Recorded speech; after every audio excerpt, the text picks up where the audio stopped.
Innal hamdalillah nahmaduhu wa nasta'inuhu wa nastaghfiruh wa na'udzu billahi min shururi anfusina wa min sayyiati a'malina may yahdihillahu fala mudilla lahu wa may yudlil fala hadiyalah. Asyhadu an la ilaha illallah wahdahu la syarika lah wa asyhadu anna Muhammadan abduhu wa rasuluh la nabiyya ba'dah. Allahumma salli wa sallim wa barik ala sayyidina Muhammadin wa ala alihi wa sahbihi ajmain. Qala Allah ta'ala fil Qur'anil Karim, A'udzu billahi minasyaitonir rajim. Ya ayyuhalladzina amanu taqullaha haqqa tuqatih wa la tamutunna illa wa antum muslimun. Fa in asdaqal hadis kitabullah wa khairu hadi Muhammad sallallahu alaihi wasallam wa syarrul umuri muhdatsatuha wa kullu muhdatsatin bid'ah wa kullu bid'atin dhalalah wa kullu dhalalatin finnar. Amma ba'du. Ma'asyiral muslimin rahimakumullah. Adapun tema khutbah yang ingin khutib sampaikan pada kesempatan siang hari ini adalah tentang menuju husnul khatimah. Ma'asyiral muslimin rahimakumullah. Mentalitas yang harus terbangun dalam diri orang yang beriman kepada Allah Subhanahu wa taala dalam menghadapi kematian, mauqif mukmin minal maut. Yang pertama, al mautu sunnah min sunanillah.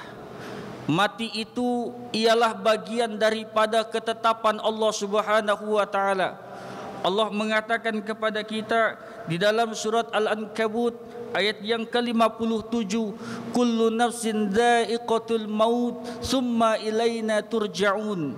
Setiap kalian yang bernyawa pasti akan merasakan yang namanya mati, dan kepada Allah lah kita akan dikembalikan. Itu yang pertama.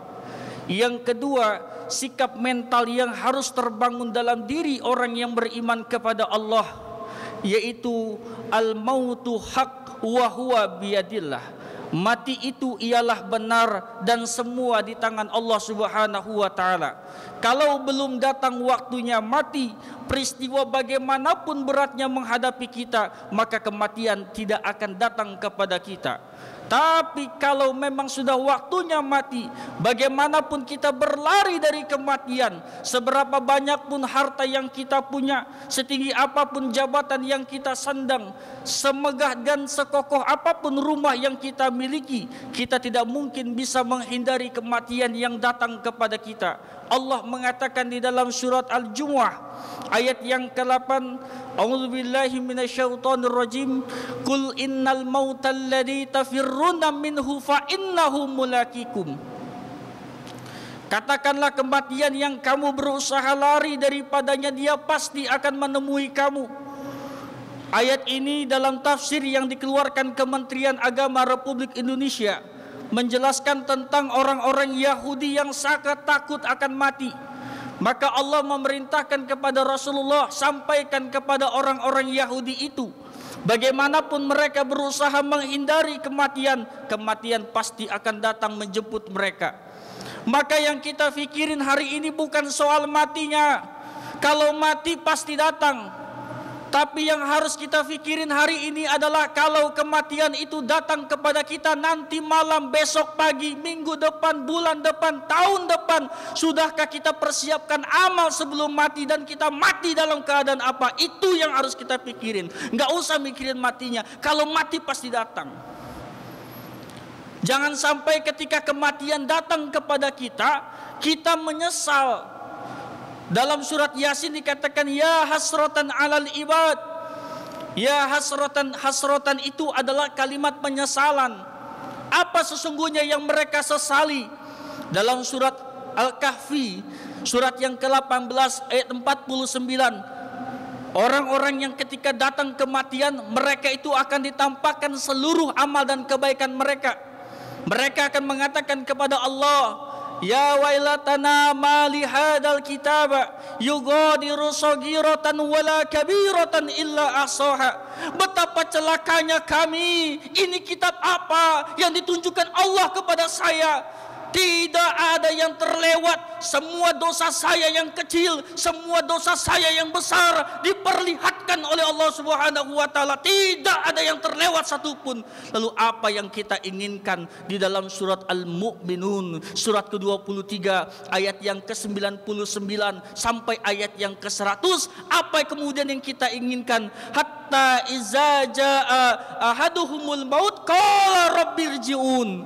Maka ketika kematian datang kepada mereka, rabbirji'un, ya Allah, balikan kami ke dunia ya Allah. Ya Allah, balikan kami ke dunia ya Allah. Untuk apa mereka diminta dikembalikan ke dunia? La'ali a'mala solihan fima taraktu. Mereka minta dibalikan ke dunia untuk melakukan amal soleh. Lagi hidup di dunia enggak pernah ingat Allah, lagi hidup di dunia enggak pernah ingat salat, lagi hidup di dunia lupa untuk membayar sedekah, lagi hidup di dunia tidak pernah berjuang buat agama, tapi ketika mati sudah datang minta dibalikin. Sesuatu yang tidak mungkin terjadi, saudaraku yang dimuliakan oleh Allah. Ma'asyiral muslimin rahimakumullah. Maka Allah Subhanahu wa taala mewanti-wanti kepada kita di dalam surat Ali Imran, surat yang ketiga, ayat yang ke-102, Allah mengatakan, ya ayyuhalladzina amanu taqullaha haqqa tuqatih wa la tamutunna illa wa antum muslimun. Wahai orang-orang yang beriman, bertakwa kepada Allah dengan sebenar-benarnya takwa. Wa la tamutunna illa wa antum muslimun. Jangan kalian mati kecuali dalam keadaan Islam. Sebab tidak ada jaminan orang baik matinya pasti baik, orang jahat matinya pasti buruk, tidak ada jaminan. Di dalam hadis Arba'in, hadis yang keempat tentang proses penciptaan manusia, Rasulullah mengatakan, inna ahadukum la ya'malu bi amalin ahlil jannah.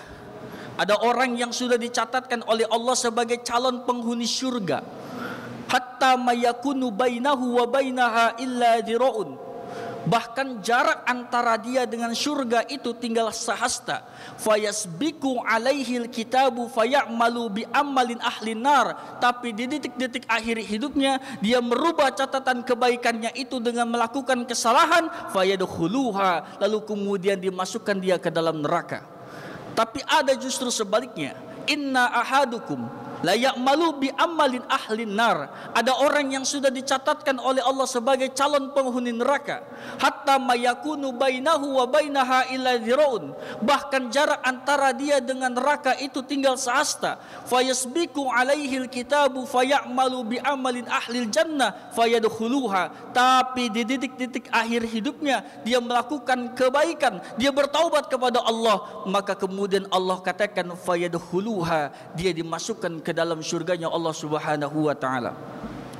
Di dalam sebuah buku diceritakan ada seorang adik dan kakak. Sang kakak ini adalah seorang ahli maksiat, punya rumah perzinahan. Sementara sang adik adalah seorang ahli ibadah, pemuda masjid, tidak pernah bergeser dari tempat ibadah. Suatu saat sang adik dan kakak ini jenuh dengan aktivitasnya masing-masing. Sang kakak jenuh dengan aktivitas maksiatnya, sang adik jenuh dengan aktivitas ibadahnya. Nauzubillah min zalik. Tiba-tiba setan datang kepada adiknya. Setan menggoda adiknya. Engkau adalah seorang pemuda ahli surga, ahli ibadah, tidak pernah bergeser dari tempat ibadah. Bagaimana mungkin engkau bisa merasakan indahnya taubat sementara engkau tidak pernah bermaksiat kepada Allah? Bermaksiatlah sebentar, datanglah ke tempat kakakmu sebentar saja, habis itu baru engkau bertaubat lagi kepada Allah Subhanahu wa taala. Maka kemudian pada saat yang bersamaan, tidak ketemu di jalan, sang adik ke tempat kakaknya, sang kakak ke tempat adiknya. Sang kakak ketika dia sampai di masjid, dia melihat masjid, tiba-tiba datang hidayah dari Allah Subhanahu Subhanahu wa taala, berlinang air matanya, bersujud kepada Allah Subhanahu wa taala, dia memohon ampun kepada Allah Subhanahu wa taala. Sementara sang adik, seorang ahli ibadah, ketika sampai di tempat kakaknya, dia melihat seorang wanita yang dia sukai. Lalu kemudian naik hasratnya, dia masuk ke dalam kamar memilih wanita yang dia sukai. Tapi pada saat yang bersamaan ternyata terjadi gempa bumi, saudaraku yang dimuliakan Allah. Tempat ibadah hancur, tempat maksiat hancur. Betapa kagetnya orang, ternyata sang kakak yang merupakan ahli maksiat, matinya dia dalam keadaan bersujud kepada Allah Subhanahu wa taala. Sementara sang adik yang merupakan seorang pemuda ahli ibadah, tidak pernah bergeser dari tempat ibadah, matinya dia di dalam perut seorang wanita yang bukan muhrimnya, saudaraku yang dimuliakan Allah.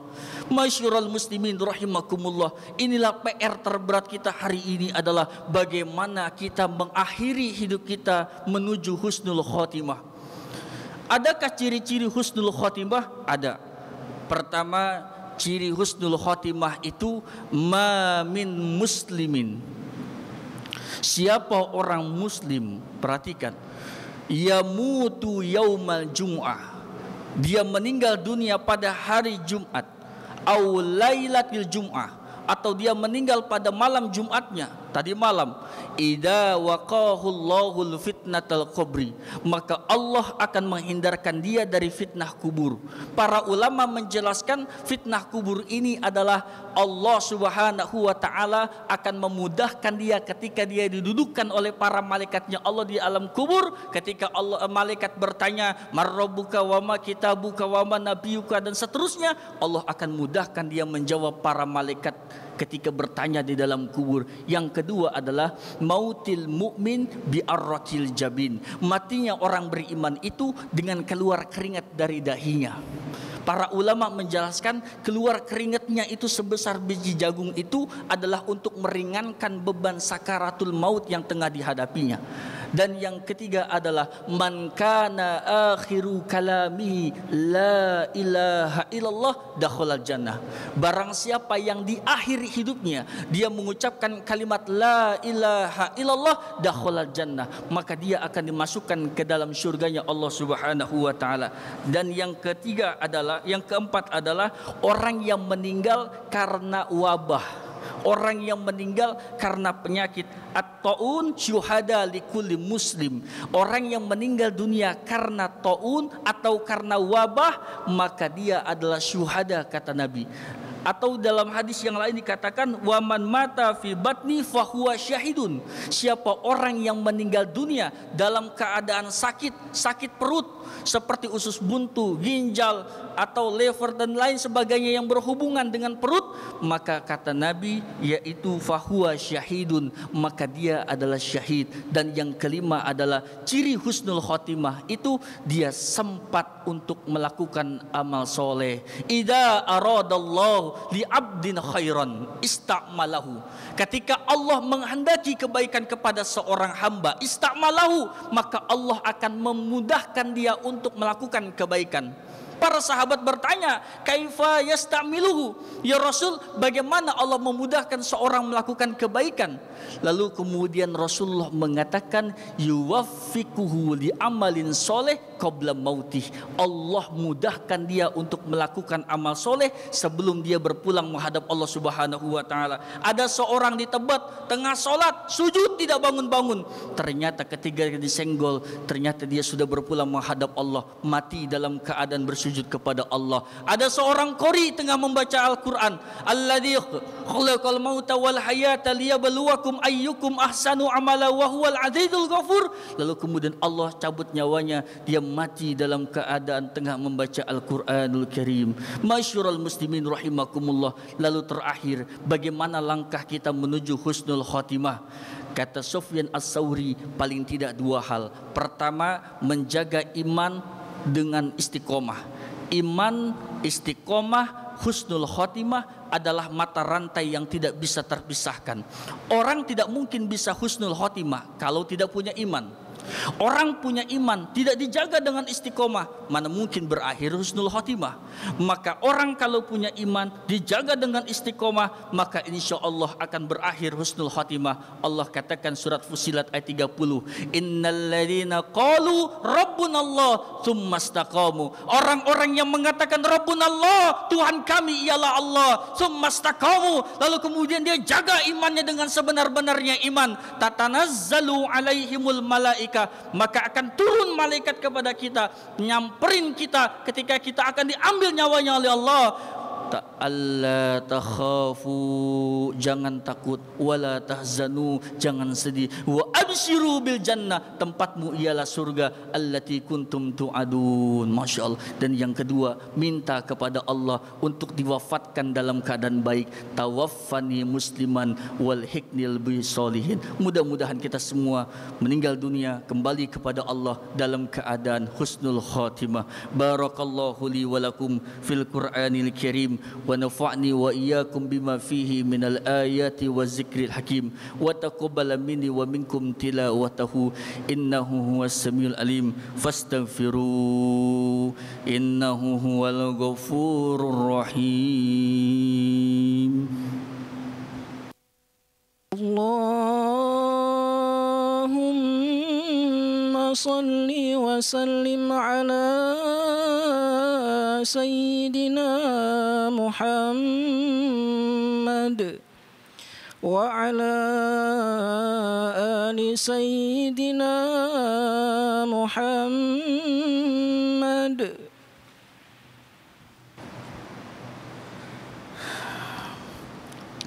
Alhamdulillah, alhamdulillahilladzi arsala rasulahu bil huda wa dinil haqq liyuzhirahu ala dini kulli wa kafa billahi syahida. Asyhadu an la ilaha illallah wahdahu la syarika lah wa asyhadu anna Muhammadan abduhu wa rasuluhu la nabiyya ba'dah. Allahumma salli wa sallim wa barik ala sayyidina Muhammadin wa ala alihi wa sahbihi ajma'in. Fa ya ibadallah, usikum wa iyaya bitaqwallah, faqad fadal muttaqun. Qala Allah Ta'ala fil Qur'anil Karim, a'udzu billahi minasyaitonir rajim, ya ayyuhalladzina amanu taqullaha haqqa tuqatih wa la tamutunna illa wa antum muslimun. Innallaha wa malaikatahu yusalluna 'alan nabi, ya ayyuhalladzina amanu sallu 'alaihi wa sallimu taslima. Allahumma ighfir lil muslimina wal muslimat wal mu'minina wal mu'minat al-ahya'i minhum wal amwat, innaka sami'un qaribun mujibu da'wat ya qadiyal hajat. Allahumma ya Allah, ampuni seluruh dosa-dosa kami ya Allah, bakar seluruh dosa dan kesalahan kami ya Allah, lewat mata kami, lewat tangan kami, lewat kaki kami ya Allah. Ya Allah ya Rabbana ya Rahman ya Rahim, ampunilah dosa ayah dan ibu kami yang telah membesarkan kami ya Allah. Bagi kami yang sudah tidak punya kedua orang tua atau salah satu dari keduanya, kumohon pada Jumat hari ini ya Allah, lapangkan kubur ayah dan ibu kami ya Allah. Lapangkan kubur ayah dan ibu kami ya Allah. Kami belum sempat meminta maaf dan ridhonya ya Allah. Kami belum sempat menyenangkan hidupnya ya Allah. Ya Allah ya Rabbana ya Rahman ya Rahim, jika keduanya masih hidup atau salah satu dari keduanya masih hidup, kumohon padamu ya Allah, jangan kau cabut nyawanya ya Allah sebelum kami bisa berbuat baik kepada kedua orang tua kami ya Allah. Ya Allah ya Rabbana ya Rahman ya Rahim, hadirkanlah kepada kami anak-anak yang soleh dan solehah, anak-anak yang ketika kami orang tuanya sudah berada di liang kubur, anak-anak kami mendoakan kami, anak-anak kami beribadah kepadamu ya Allah. Jangan kau hadirkan anak-anak yang durhaka ya Allah, anak-anak yang ketika kami orang tuanya sudah berada di liang kubur, anak-anak kami tidak pernah mendoakan kami, anak-anak kami tidak pernah beribadah kepadamu ya Allah, anak-anak kami berzina, anak-anak kami minum minuman keras. Jangan kau hadirkan anak-anak yang durhaka ya Allah. Ya Allah ya Rabbana ya Rahman ya Rahim, jika di antara saudara kami hari ini sedang sakit ya Allah, angkat penyakitnya ya Allah. Jika di antara saudara kami hari ini sedang mengalami problem lilitan hutang, ya Allah, bantu saudara kami untuk bisa melunasi hutang-hutangnya, ya Allah. Ya Allah, matikan kami satu waktu dalam keadaan husnul khatimah. Mudahkan lisan kami mengucapkan kalimat la ilaha illallah Muhammadur Rasulullah. Rabbana atina fid dunya hasanah wa fil akhirati hasanah wa qina adzabannar. Ibadallah, innallaha ya'izukum bil adli wal ihsan wa itazil qurba anil fahsya'i wal munkari wal baghi ya'idukum la'allakum tadhakkarun wa la dzikrullahi akbar. Qimus shalah. Allahu akbar, Allah.